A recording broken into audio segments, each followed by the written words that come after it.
හරිද? දැන් මේක වැඩ ටික දැම්ම කරගෙන යන්න. අය පහු වෙනකන් ඉන්න එපා.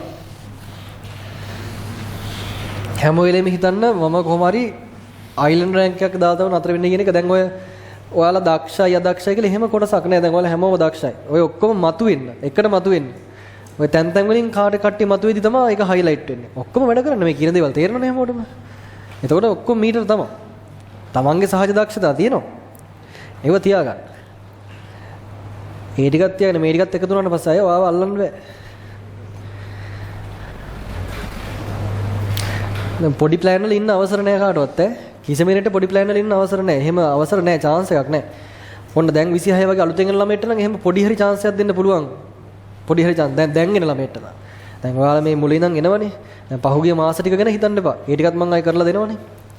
ඒකට ඔයාට උමනාව තියෙනවා නම් මේ දිගට අදයි යන්න. අවුරුදු දෙකමාරක් විතර තව තියෙනවනේ අපිට. දෙකමාරක් නෑ, දෙකයි. තව අවුරුදු දෙකයි ඈ.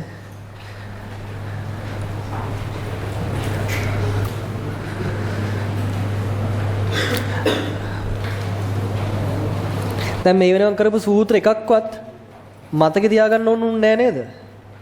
හැබැයි මතක් කරනකොට මතක් වෙනවනේ. එතනට එන්නේ තාම මදි, තව මදි. ඔක තව කියවෙන්න ඕන. මම හැමදාම උදේ පාන්දර අර මේක කියන වගේ ඔක කියනවා හැමදාම. ඔයාට පුළුවන් වෙනවනේ පාඩමේ මුලින් ඉඳන් අගට යන්න. මේක මාතෘකාව, මේක මාතෘකාව, මේක මෙහෙම කිය. එහෙම කාටරි මම දැන් අය කියන්න දෙනවා ලබන සතියේ ඉඳන්. උදේ පාන්දර අර රැස්වීම ඉස්සරහට ගෙනලා කතා කරන්නේ දවසේ මොකක්ද කියලා එහෙම කියනව නේද? සමාලෝචනයක් කරන්න දෙනවා. right